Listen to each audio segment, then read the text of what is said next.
Bem, irmãos, vamos aproveitar a promoção, né? Vou logo pro dia do Senhor 16, né? Adiantar algumas coisas aqui, vai ser um pouco mais breve, porque eu não vou ler os versículos bíblicos, ok?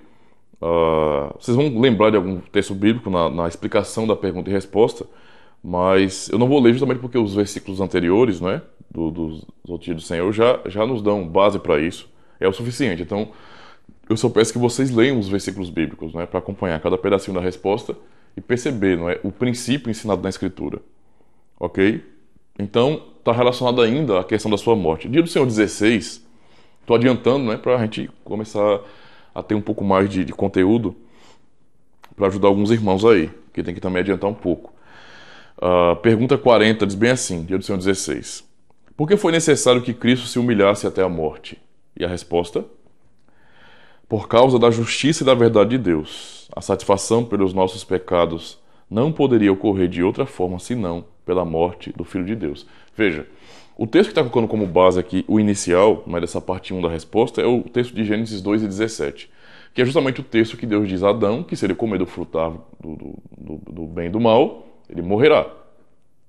Então o que foi prometido nesse sentido, por causa do pecado, ou seja, pela desobediência, foi a morte. A morte, nesse sentido, é uma imputação legal, não é? É uma imputação da lei de Deus, dos mandamentos, por causa do pecado. O salário do pecado é a morte, assim Paulo diz em Romanos 6:23, né? Parte A. O salário do pecado é a morte.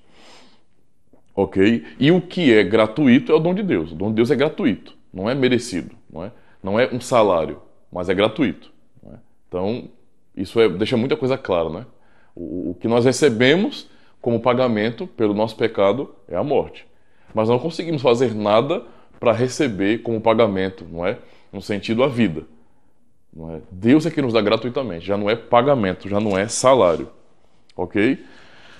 E essa exigência, então, desse pacto das obras com Adão, de que se ele comesse do fruto da árvore do bem e do mal, ele morreria, é a mesma exigência com relação a Cristo. Então, por que foi necessário que Cristo se humilhasse até a morte? Justamente porque ali ele estava cumprindo o pacto das obras. Não é? Esse é o ponto. Vamos pensar numa questão aqui agora. Adão, não é, foi criado como cabeça pactual de todo o povo, toda a humanidade. Então Adão era o representante legal, o cabeça pactual. O que o cabeça faz vai repercutir, não é, e alterar tudo no restante da humanidade, porque toda a humanidade estava nele. É até interessante aquele filme O Homem de Aço, Superman, porque faz uma referência legal. Sabe que aquele filme ali é cheio de analogias, né? Com o Evangelho, tal. Se eu não me engano, e o pessoal nerd aí que me ajude, os criadores, né, os autores do personagem Superman eram judeus, se eu não me engano. Então, eles pegaram muita coisa do contexto bíblico e aplicaram na figura, não é? Do Superman. Inclusive, eu achei interessante uma coisa no filme O Homem de Aço. Um filme maravilhoso, diga-se de passagem, eu gostei muito. No planeta Krypton, né? Quando o planeta vai ser destruído, eles têm uma tecnologia lá que eles colocam, parece que todos os genes dos futuros kryptonianos, não é, no DNA do bebê Clark. No caso do bebê Kal-El, né? Kal-El.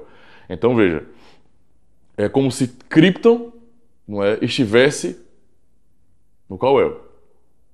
Não é? No Kal-El. Kal-El, acho que é Kal-El. Então, Krypton estava no Kal-El. Não é? Toda a vida de Krypton, não é? As descendências, as futuras gerações estavam em Kal-El. Foi colocada nele. É mais ou menos uma analogia com relação a Adão, não é? Só que inversa. Quando Deus criou, não é, Adão, toda a humanidade estava nele. Não é? Como cabeça pactual, a sua obediência beneficiaria toda a humanidade. Não é? Como cabeça pactual, a sua desobediência também mataria toda a humanidade, porque o salário do pecado é a morte. Logo, por que Cristo teve que morrer, ser humilhado até a morte? Justamente porque ele foi posto por Deus como o seu ungido, como cabeça pactual do seu próprio povo. Lembra da eleição? Nós somos eleitos em Cristo, é uma eleição pactual, não é uma eleição sem sentido. Há uma razão ali, que é o pacto eterno de Deus. E Cristo, então, ele é o eleito de Deus, Cristo, não é, para ser o cabeça dos eleitos, não é, o cabeça pactual do povo de Deus. Então, pela obediência desse cabeça pactual que é Cristo, não é? Ou seja, a obediência é o quê? É o cumprimento do pacto das obras. Adão não cumpriu o pacto das obras. Romanos 5 nos fala sobre isso, né? Romanos 4, aliás. Nos fala sobre isso. Não é? 5, aliás. É 5 mesmo. Romanos 5 nos fala sobre isso. Ou seja, Adão, como cabeça pactual, não é? Ele falhou, ele não cumpriu o pacto das obras e lançou a humanidade na condenação. Deus, não é? Na eternidade, escolheu pessoas e enviou seu filho para ser o novo cabeça pactual, mas não de toda a humanidade, o cabeça pactual do seu próprio povo. Por isso que quando ele vem, pela missão que o anjo relata, e como é a promessa feita a Abraão e os demais israelitas, ele vem para salvar Israel, não é? Então ele veio para salvar o povo eleito de Deus, a igreja de Deus, não é? Se tornar o cabeça pactual da igreja. É para isso que ele veio. E é isso que ele é, não é? O cabeça pactual da igreja, o cabeça da igreja. E, portanto, a sua obediência perfeita, a sua obediência, o cumprimento do pacto das obras, nos livra da morte que Adão nos colocou. Por isso ele tinha que morrer. Entendeu? É justamente por isso que ele tinha que morrer. Ser humilhado até a morte, não é? Até a morte. Sendo o nosso mediador. Nós já aprendemos isso, não é? Lá atrás. Nos dias dos Senhores anteriores, né? Nos domingos anteriores. E aí ele foi, justamente como Hebreus 2, 9, verso 14 e 15, vai nos ensinar acerca da natureza desse novo mediador, mediador de uma nova aliança, semelhante aos seus irmãos em tudo, porém sem pecado, não é?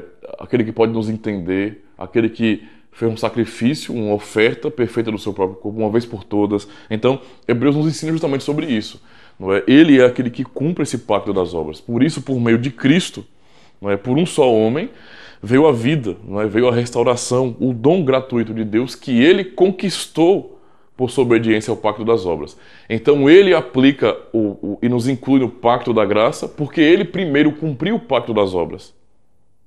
O pacto da graça é um pacto prometido já no Éden, não é? Um pouco antes de Adão ser expulso, mas já com a sentença pronunciada, eles recebem ali a promessa de que Deus enviaria um filho, não é? Ou seja, eu vou enviar um filho, ou seja, um salvador que vai nascer de vocês.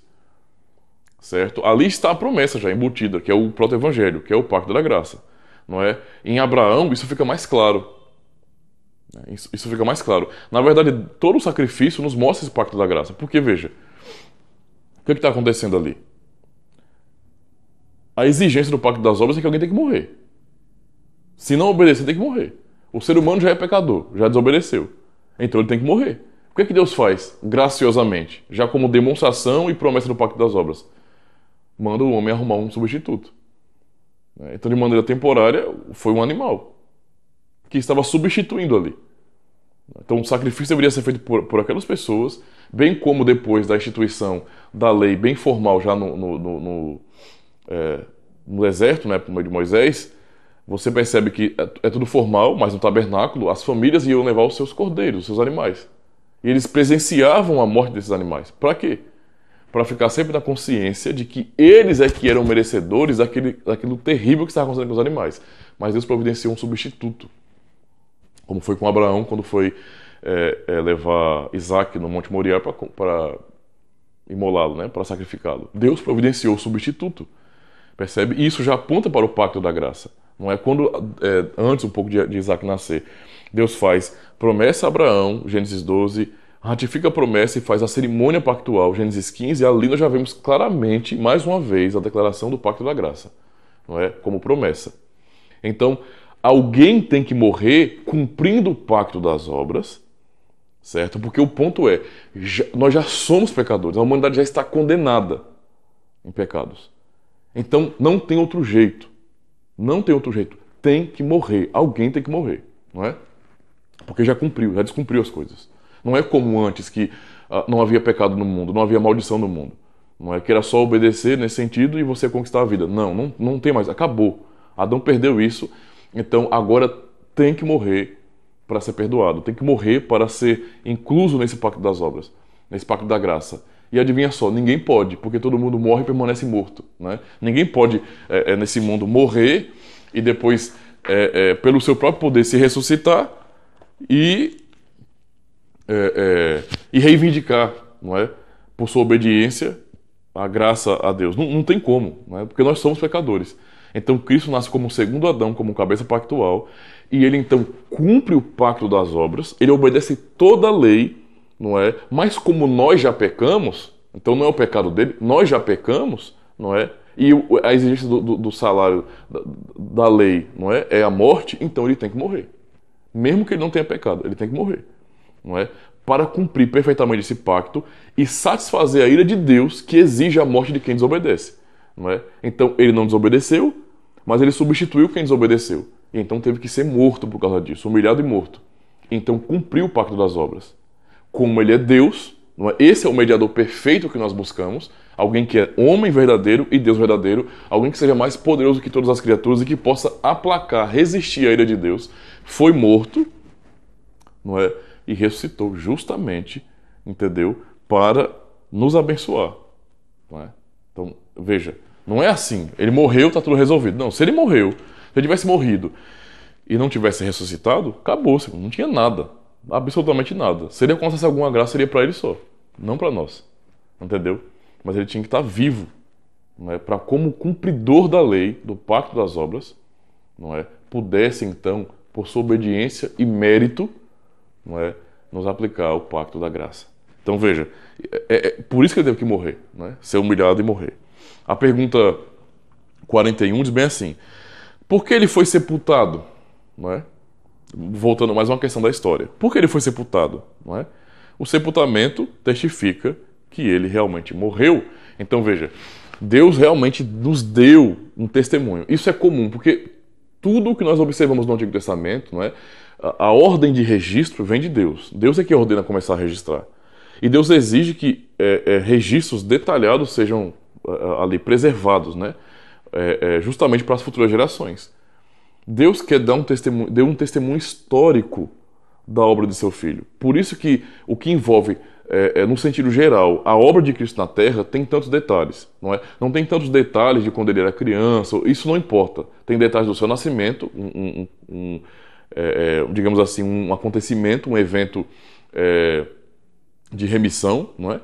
Que é a vinda dele já nesse mundo, como cumprimento da promessa messiânica. E depois já ele operando o seu ministério, né? A preparação para o seu ministério, a tentação e tudo. Tudo aquilo que é importante para poder mostrar quem ele é e o que ele vai fazer está registrado. Inclusive detalhes da sua morte, justamente por causa disso, para ficar um registro histórico, não é? Comprovado histórico. Vejam, o que Deus está fazendo com isso? Eu estou mostrando para vocês, por minha providência, que ele morreu de verdade. Não foi um teatro na cruz. Ele de fato morreu, tanto é que foi sepultado e permaneceu 3 dias ali. Não é? Essa é a grande questão. Então a ideia do sepultamento é a prova de que ele morreu. É o testemunho histórico de que ele morreu. Os discípulos deveriam vê-lo morrendo, mas deveriam ficar também mais de um dia tristes, porque não viu que depois que ele passou por aquele período da crucificação, assim que ele foi descido, ele abriu os olhos e começou a... Não, ele tinha que estar morto, todos teriam que ficar decepcionados, convencidos de sua morte de fato, porque ele morreu, não é? Ficado mal, eles deveriam sentir aquilo que é comum nosso, que é desanimar, voltar à sua vida comum, porque de fato viram ele morrer, e ele continua... Pô, já estamos aqui no outro dia, e ele continua sepultado. Né? Já é outro dia, de fato, tudo aquilo que passou acabou. Acabou de fato. Né? Eles tinham que ter isso aí. Não é? Ou seja, eles tinham que sentir na alma deles a tristeza porque de fato viram Cristo morrer. Não é? Para só depois ele ressuscitar, ou seja, um testemunho histórico. A pergunta 42 diz bem assim: se Cristo morreu por nós, por que ainda temos que morrer? Agora, essa pergunta é muito importante, né? É muito legal. É uma pergunta boa, né? Porque se Cristo morreu por nós, se é uma morte substitutiva, por que ainda temos que morrer? Ora, ele morreu literalmente. Isso não deveria anular a nossa morte se ele estava fazendo isso para nos substituir, para morrer em nosso lugar? A morte deveria ser anulada de nossas vidas. Não seria essa a lógica? Não é? Mas veja, a nossa morte, esse é o grande diferencial, não é o pagamento pelos nossos pecados. A morte, como eu citei no começo, é a imputação legal por causa da desobediência. É a imputação da lei por causa do pecado. O salário do pecado é a morte, certo? Porém, Cristo pagou o nosso pecado, não é? E isso implica em dizer que a nossa morte não tem o mesmo propósito da morte do ímpio. Quando o ímpio morre, ele morre porque Deus está fazendo ele pagar pelos seus pecados. Não só aqui, a morte física aqui faz parte do pagamento. Não é? Ele tá ali sofrendo por causa do seu próprio pecado. A morte dele é por causa do seu pecado. A morte de um ímpio, a morte comum, é por uma coisa só. Você deve a Deus. Ele vai te matar por causa disso. Porque esse é o preço que ele exige. Não é? Mas é um preço que vai durar para a vida eterna. É por isso que fala sobre segunda morte. Porque vai continuar morrendo. No caso, o sofrimento da morte vai continuar a vida toda. Por toda a eternidade. Não é? Então veja, a nossa morte não é o pagamento pelos nossos pecados. Porque os nossos pecados foram pagos. Então Deus não está nos cobrando nada. Percebe? Mas ela põe fim aos nossos pecados. E é a entrada na vida eterna. Então veja, antes a morte é justamente isso. Por que vocês acham que Paulo tinha o desejo de partir logo e estar com Cristo? Raciocina no texto de Filipenses quando Paulo fala isso. O desejo de partir logo e estar com Cristo. Porque isso é muito melhor. Por quê? Paulo, como qualquer outro, como nós, não é, vivemos em conflito. A pergunta 43 fala sobre isso, né? Vivemos num conflito. A obra de Cristo, declarada por nós, nos justificou. Realizada, perfeita, nos justificou. Porém, nós ainda somos pecadores, não é? Porque estamos nessa era presente. Então, o que foi declarado é em termos de promessa. O Evangelho, a salvação, refere-se ao futuro. A promessa de salvação lá, de perfeição lá. Aqui nós já temos essa promessa, estamos agarrados a essa promessa. Ninguém pode nos roubar desse amor, tirar esse amor de nós. Porém, na nossa prática de vida, o que é que nós vemos? Que nós somos falhos, nós somos pecadores. Então a morte, não é, dos santos do Senhor é antes um benefício em muitos aspectos. Não é que a gente tem que correr atrás da morte, não. Nós temos que cumprir o nosso ofício aqui na terra. Mas quando chega o momento da morte, acabou o nosso pecado. Acabou a nossa luta na carne. Esse conflito termina no dia da morte. Então a expectativa de um cristão na hora da morte não pode ser uma expectativa de desespero. É a expectativa de Paulo. Combati o bom combate. Não é? Acabei a carreira, guardei a fé. Entendeu? Ou seja, finalmente, Senhor, chegou o momento onde eu vou me encontrar com o Senhor. É o dia da minha grande aposentadoria. Agora eu vou descansar. A minha luta termina hoje, no dia da minha morte. Acabou a batalha. A batalha é tão dura que nós batalhamos, não é com esse ofício real, batalhamos pela fé, mas numa batalha nós muitas vezes sofremos alguma derrota, não é? Numa batalha nós apanhamos, não é? Nós choramos, nós caímos, nós somos machucados. A nossa vida é assim. Mas no dia que chega o dia da morte, né, o momento que nós partimos desse mundo, acabou a nossa luta, acabou a nossa batalha. É o fim desse conflito, não é? É o fim desse conflito. Isso de fato é uma consolação para o povo de Deus. A expectativa de um cristão sobre a morte é uma expectativa positiva, não é? Embora, como Paulo vai dizer, eu tenho que ficar aqui por causa de vocês, por causa da igreja. Então nós temos que ficar aqui por causa do nosso compromisso com o ofício que Cristo nos deu, não é? De como cristãos pregarmos o Evangelho, adorarmos Ele aqui, honrarmos o Senhor, não é? E anunciarmos o reino. Percebe? Nós temos que, de fato, preferir, por amor à igreja, por amor às pessoas que estão aí, por amor aos eleitos, aos nossos irmãos, permanecer aqui para continuar lutando. Mas quando chega o dia que o Senhor nos chama, é um dia, na verdade, de regozijo para nós, de paz, finalmente. Não é? Então, é um dia que eu sei que nós vamos chorar, não é, irmãos? Quando vemos um membro da igreja, um irmão querido partindo, nós vamos chorar porque nós somos fracos mesmo, nós somos falhos, não é? E é impossível não chorar, faz parte das nossas emoções, né? Nós choramos. Mas esse choro deve ser um choro revestido de esperança. É difícil ver o irmão partindo porque a sensação é que ele vai muito para muito longe da gente. Mas nós estamos em comunhão com ele, porque ele é membro do corpo de Cristo como nós. Embora esteja no céu e nós estejamos na terra, nós somos membros de um corpo só. Então, quando o irmão parte, quando um irmão parte para o Senhor, embora choremos, esse choro é um choro de esperança. Nós podemos olhar para esse irmão e com aquele pensamento, aquele sentimento. Falta pouco, irmãos, em breve estaremos reunidos mais uma vez. Vai, meu irmão, Deus abençoe. Vai para a glória, não é? vai aproveitar logo hoje, antecipado, estar na presença do Senhor. Isso pode ser até choroso para nós, mas para esse irmão é uma glória, né? Uma maravilha só. Então a nossa expectativa sobre a morte, ela não pode ser como a dos ímpios. O ímpio tem pavor da morte. Ele não sabe o que vai acontecer. Ele não tem segurança alguma. A coisa mais insegura, a coisa pior que nós temos nesse mundo é viver inseguros, né? Você não tem segurança do próprio chão. O ímpio é assim.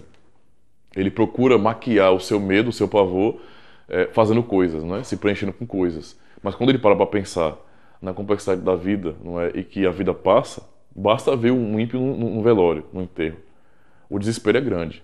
Você se comove com aquilo, porque é terrível e você pode entender o porquê é tão terrível para eles. Porque é o fim. Acabou, cara. Acabou. Para eles é isso. Não é? E o pior, nós sabemos que não é o fim, vai piorar ainda. Aí é que vai acabar mesmo. Enquanto para nós, acabar no sentido de sofrimento para sempre, vai ser muito pior do que agora. Mas para nós a expectativa é completamente outra. Um cristão verdadeiro, membro do corpo de Cristo, quando olha, não é, para o momento da partida, ele sabe. Essa dor é um momento só. Um momento. Não é apenas um instante.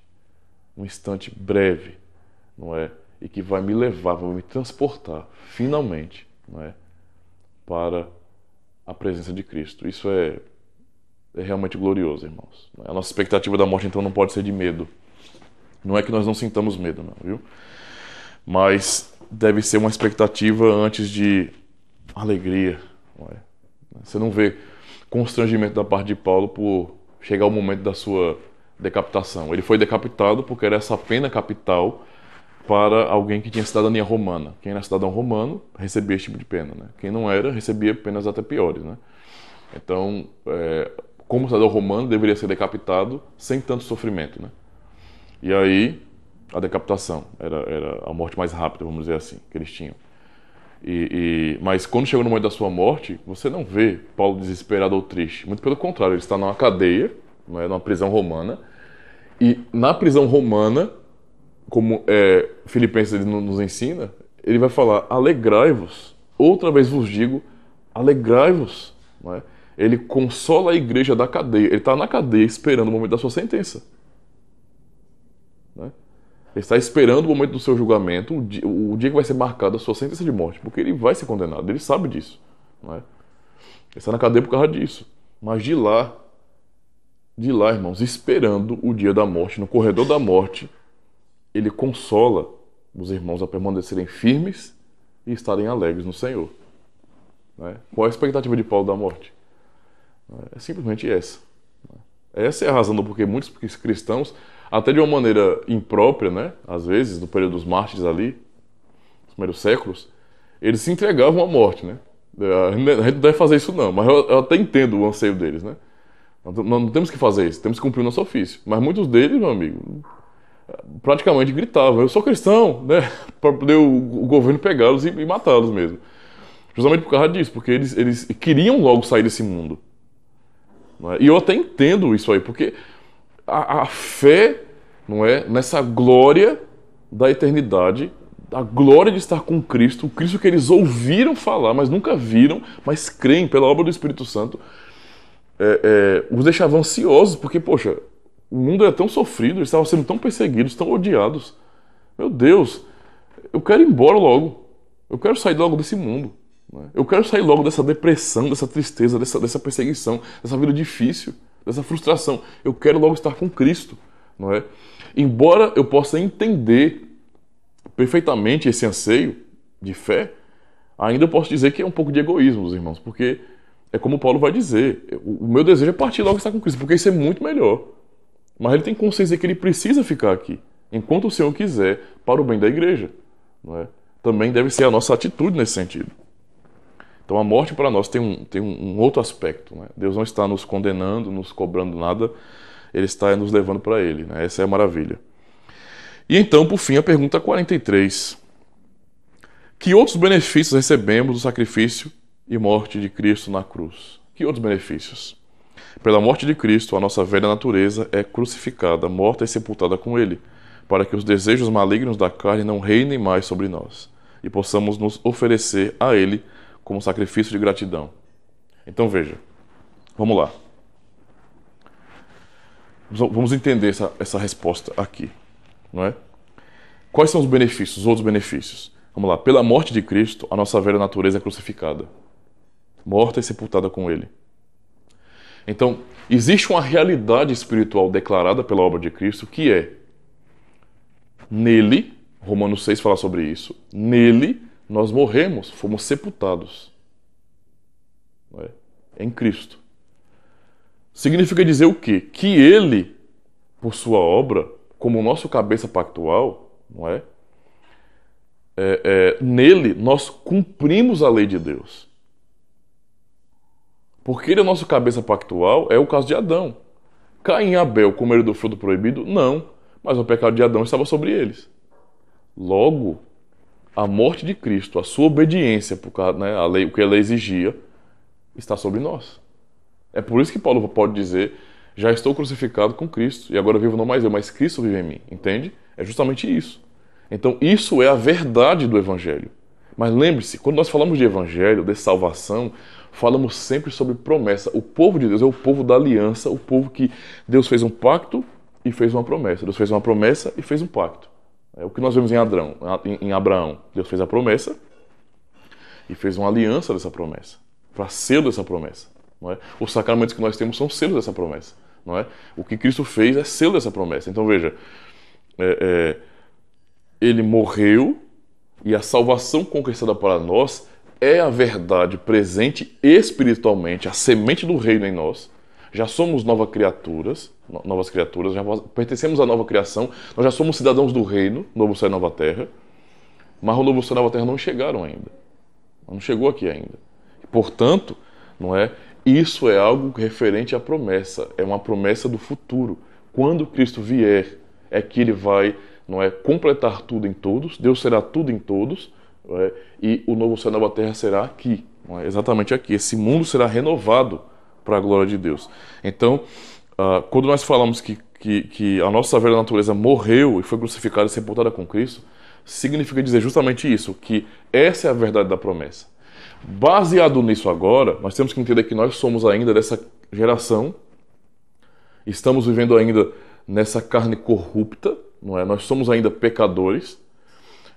O Cristo pagar os nossos pecados e nos santificar não significa dizer que Ele já nos glorificou na prática, no decreto já estamos glorificados. Romanos 8 já fala sobre isso, não é? Em termos de decreto. Está consumado, ninguém pode mudar isso.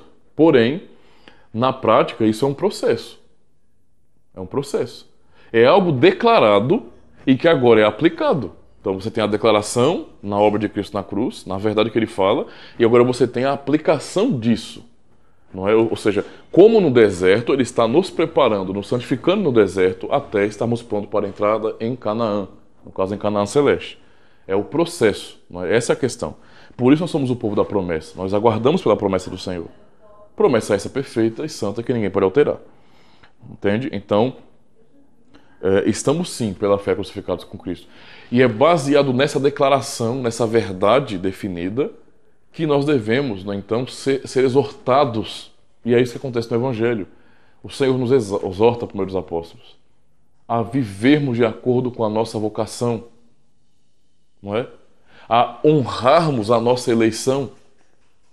Ou seja, se nós cremos que fomos crucificados com Cristo, sepultados com Ele, na morte pelo batismo, como Paulo fala em Romanos 6, então é baseado nisso que nós temos que viver. Esse é o nosso ponto de partida. Vivo não mais eu, mas Cristo vive em mim. Portanto, a vida que agora eu vivo hoje, né, nessa carne, vivo pela fé no Filho de Deus. Eu vivo em obediência a Ele. Não é? É por isso que em Filipenses 2:13, o que Paulo vai dizer? Verso 12, ele vai dizer o quê? Desenvolver a vossa salvação com temor e tremor. Entendeu? Então você tem duas declarações em Filipenses que mostram justamente isso. O que nos é declarado de maneira correta, o que Deus gera em nós, não é? E o que nós, conscientemente e de maneira responsável, temos que nos esforçar para fazer. Então veja, assim, pois, amados meus, como sempre obedecestes, Filipenses 2:12, não é? A 13. Como sempre obedecestes, não só na minha presença, porém muito mais agora na minha ausência, desenvolvei a vossa salvação com temor e tremor, porque Deus é quem efetua em vós tanto o querer como o realizar segundo a sua boa vontade. Então, é justamente isso que acontece na prática das nossas vidas, né? Essa é a providência de Deus sobre nós. É Ele quem gera tudo em nós e nos exige, nesse sentido, obediência, porque nós participamos da sua providência, nós participamos do processo. O Espírito Santo, aplicando a obra de Cristo, nos santifica, mas Ele nos ordena a sermos santos. Nós somos chamados de o povo santo do Senhor, mas nós somos ordenados a sermos santos. Sede santo como o vosso Deus é santo. 1 de Pedro, 1:16. Sede santo como o vosso Pai é santo. Então veja, nós somos santos e temos que nos santificar. Percebe? É isso que a Escritura ensina. É justamente sobre isso que essa morte e ressurreição, essa morte e sepultamento nos falam. Não é? E continuando aqui a resposta. Para que os desejos malignos da carne não reinem mais sobre nós. Lembre-se, irmãos, éramos escravos do pecado. Nós pecamos, falhamos todos os dias, não é? Mas nós não somos escravos do pecado. Por quê? Porque há em nós, pela obra do Espírito Santo, poder, força para lutar contra o pecado. Sem o Espírito Santo, não há isso aqui. Não existe isso aqui sem o Espírito Santo. Não é? Essa é a questão de... para que os desejos malignos da carne não reinem mais sobre nós. Não é? Então, não há essa consciência de luta contra a carne sem o Espírito Santo de Deus. E isso aqui é obra dele.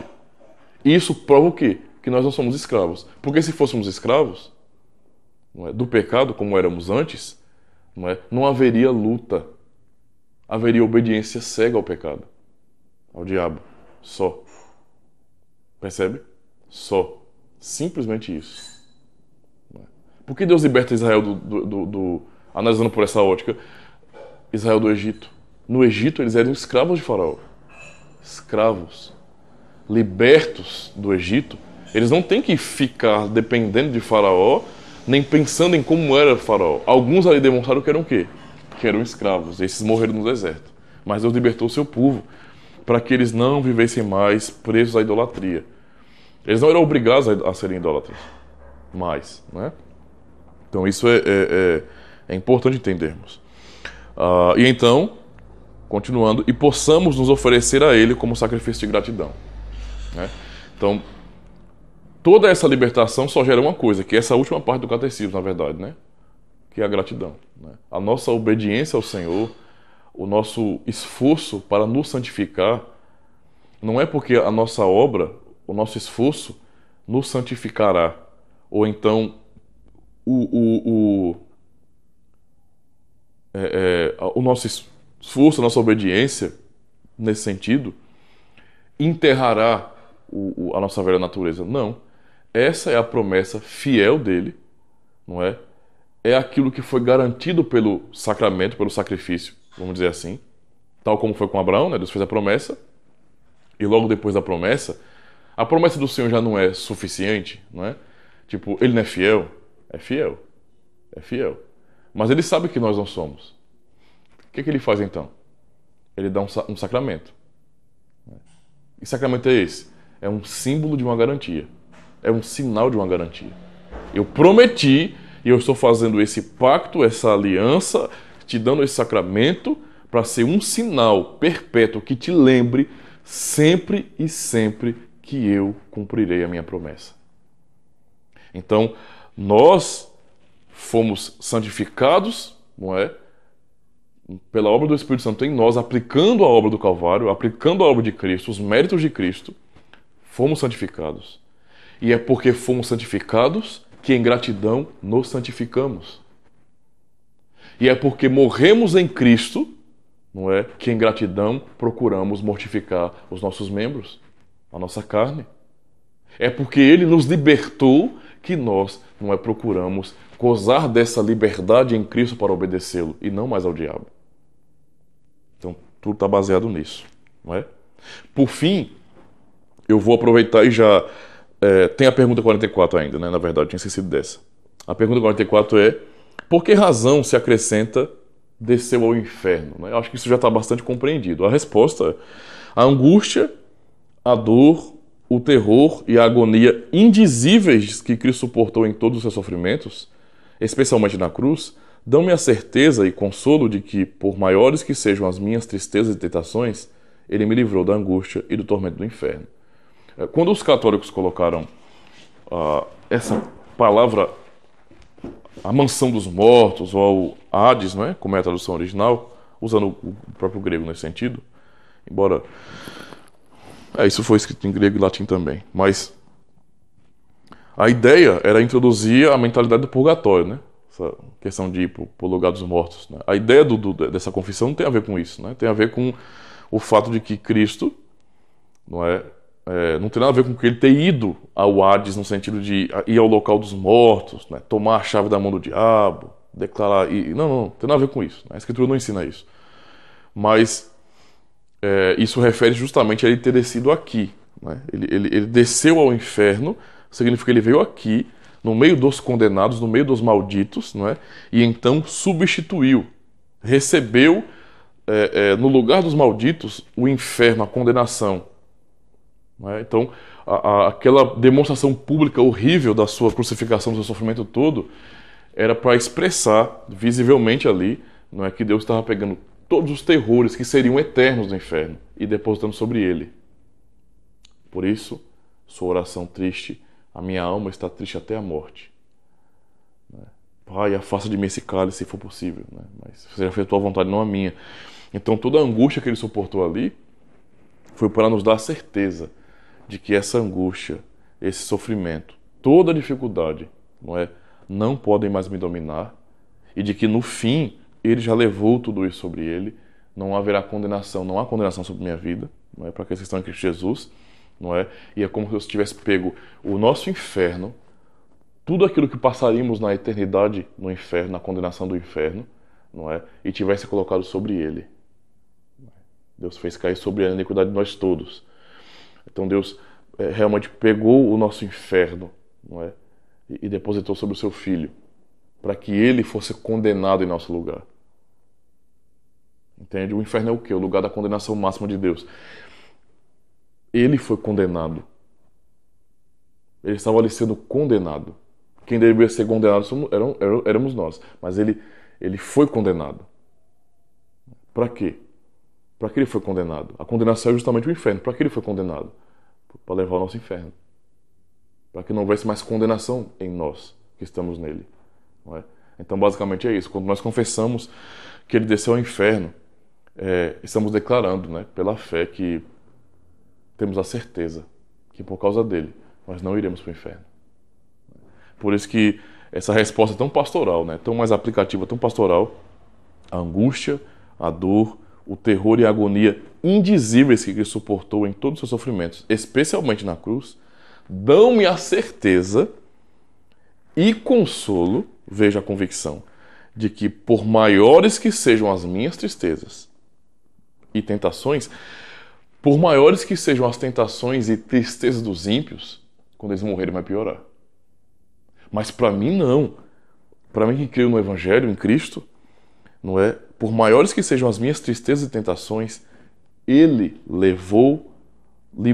me livrou da angústia e do tormento do inferno. Eu sofro aqui, eu choro aqui, mas o sofrimento da terra, do tempo presente não vão ser comparados com a glória que em nós há de ser revelada. Romanos 8 e 18. Para o ímpio não vai ser assim. O ímpio pode sofrer aqui, muito às vezes, mas vai piorar. Vai piorar de uma maneira tão absurda, tão gigantesca, tão terrível, vai piorar. E não vai ser uma piora em intensidade, vai ser uma piora em intensidade e em longevidade. Nunca vai acabar, vai ser eterno. Cristo nos dá a certeza de que nós sofremos aqui sim, mas Ele nos livrou do pior que está por vir. Por que eu não vou para o inferno? Porque meu inferno foi depositado sobre Ele. Isso nos mostra o grande amor do Senhor. Espero que os irmãos tenham entendido. Mais uma vez, dúvidas é só perguntar. Deus abençoe, viu? Então é o brinde hoje da semana, 2 aulas. Deus abençoe.